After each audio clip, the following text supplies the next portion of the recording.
పహల్గామ్లో టూరిస్టులుగా వెళ్ళిన చాలామందిని మతం పేరు మీద అడిగి చాలా ఘాతుకంగా చంపేశారు. దేశం మొత్తం పుట్టెడు శోకంలో మునిగిపోయింది. నువ్వు హిందువా కాదా అని చెప్పి అడిగి మరీ చంపేసిన విధానం చాలా చాలా దారుణంగా ఉంది. ముఖ్యంగా ఆంధ్రాకి సంబంధించి దాదాపు ఇద్దరు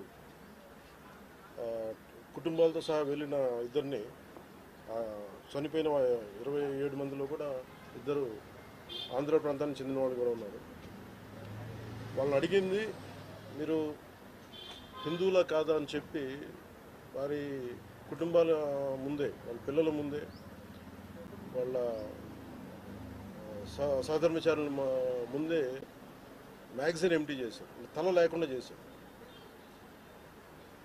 హిందువా ముస్లిమా అనే అర్థం తేల్చుకోవడానికి కల్మా చదవమని.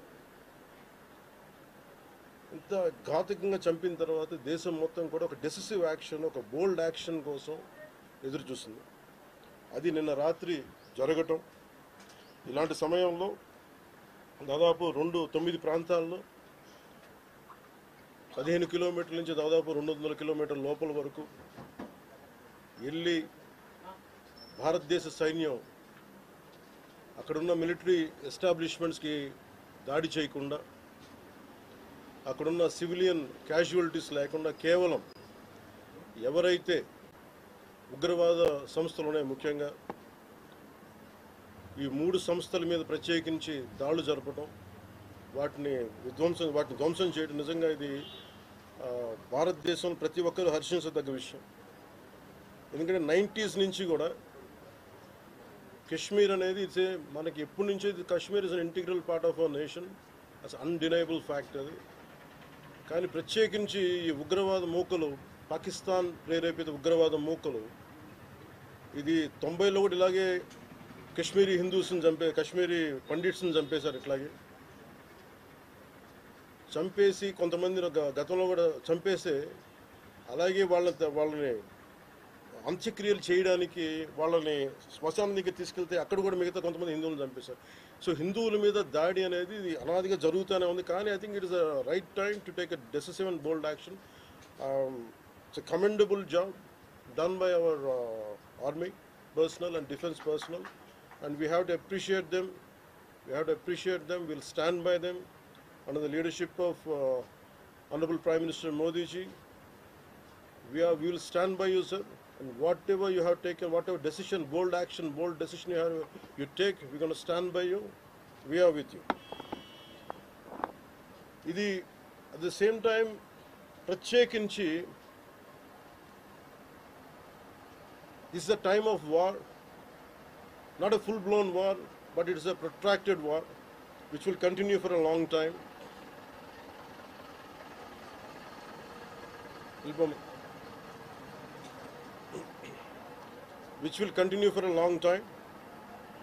And Pakistan should be taught a tough lesson, because they are the ones who are harboring these terrorists. No matter where a bomb blast happens, including in Hyderabad, including in Lumbini Park a decade plus back, in Gokul Chat, this has become a menace. I think under the new leadership of Modi ji, the tough leadership of Modi ji, central government will take a decisive action on any kind of terrorist and any kind of terrorism act. At the same time, I appeal to all the people of our nation, as a civilian person, when military is waging a war, what we have to do? అంటే military యుద్ధం చేస్తున్నప్పుడు మనం ఏం చేయగలం అని అనుకున్నప్పుడు ప్రతి civilian కూడా, including all the civilians of our nation, we have a role to play.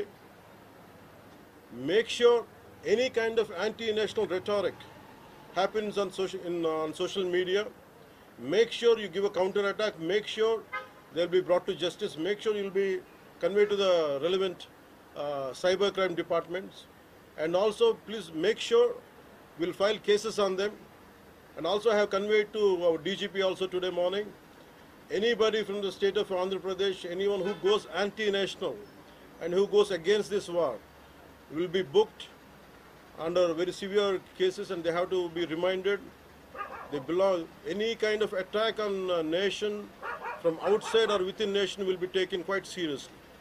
They have to take this into consideration, and they have, especially celebrities, especially who think they're social media influencers, don't comment about army.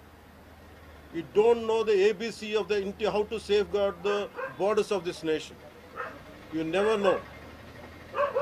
So, as the dogs are barking right now, simply don't bark on social media. Anything about entire nation.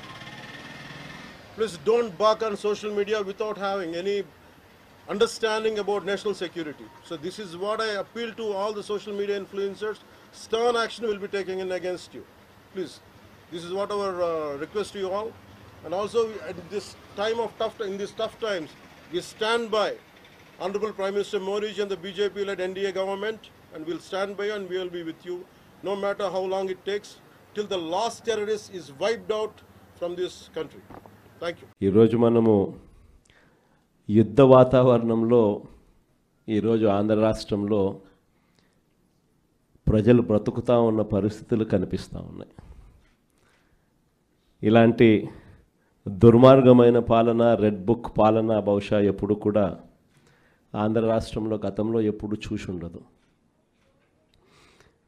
అలాంటి పరిస్థితుల మధ్య ప్రజాస్వామ్యాన్ని ఖూనీ చేయడం అంత సులువు కాదు. ప్రజల్లో వ్యతిరేకతను గొంతు పట్టుకొని నలపడం అంత సులభం కాదు. ఇచ్చిన మాటను, మేనిఫెస్టోలో చెప్పిన మాటలను నిలబెట్టుకోకపోతే నీ తోలు తీస్తాం అని చెప్పగలిగిన సత్తా వైఎస్ఆర్సీపీకి ప్రతి గ్రామం నుంచి ఆ కార్యకర్త లేస్తాడు అని చెప్పి చాటి చెప్పాం. మీ తెగువకు మరొకసారి సెల్యూట్ చేస్తూ అడుగులు కార్యక్రమాన్ని ముందుకు తీసుకొని పోతా ఉన్నాం. ఆశ్చర్యం కలిగించే విషయాలు, ఎందుకనంటే ఎక్కడ కూడా ఈ జరిగే ఈ ఎన్నికల్లో తెలుగుదేశం పార్టీకి ఎక్కడ కూడా బలం లేదు. ప్రజలు ఓట్లు వేసిన పరిస్థితుల మధ్య వైఎస్ఆర్ కాంగ్రెస్ పార్టీ జెండా మీద, వైఎస్ఆర్ కాంగ్రెస్ పార్టీ గుర్తు మీద గెలిచిన సభ్యులు ప్రతి చోట చూస్తే అసలు తెలుగుదేశం పార్టీ ఎందుకు పోటీ పెడతా ఉంది అని చెప్పి ఎవరికైనా కూడా ఇట్టే అర్థమవుతుంది. ఇక తిరుపతి రూరల్కి సంబంధించి చంద్రగిరి నియోజకవర్గంలో, అంటే చంద్రబాబు నాయుడు సొంత నియోజకవర్గం, చంద్రబాబు నాయుడు ఇల్లు ఎక్కడుందంటే ఇక్కడే, ఇదే చంద్రగిరి నియోజకవర్గంలోనే చంద్రబాబు నాయుడు ఇల్లు. ఆయన మొట్టమొదటిసారిగా చంద్రబాబు నాయుడు గెలిచిందే ఇక్కడే, మళ్ళీ ఓడిపోయింది కూడా ఇక్కడే.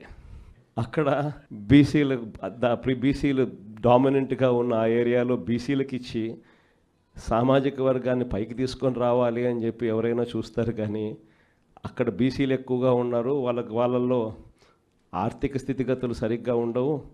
కాబట్టి ఈయనైతే ఆర్థికంగా సౌండ్గా ఉంటాడు, బీసీలని ఎప్పుడు కూడా తొక్కి పెట్టచ్చు అని చెప్పి అక్కడికి పోయి అక్కడ పాగా వేసినాడు. నిజంగా ఏ తెలుగుదేశం కార్యకర్త కూడా ఇళ్ళకి వెళ్ళి వాళ్ళ గ్రామాలలో వాళ్ళు తిరుగుతూ వాళ్ళ గ్రామాలలో ఉన్న ప్రజల ఇళ్ళకు వెళ్ళి బాగున్నారా మీరు అని పలకరించే ధైర్యం చంద్రబాబు నాయుడు గారికి సంబంధించిన ఏ కార్యకర్తకు లేదు.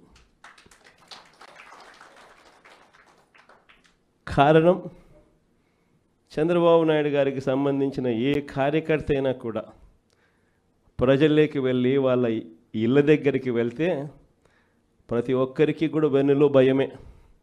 చివరికైతే నా అక్క చెల్లెమ్మలందరూ పొద్దుటూరు నుంచి ఎదురు చూస్తూ ఉన్నారు, కడప నుంచి ఎదురు చూస్తూ ఉన్నారు.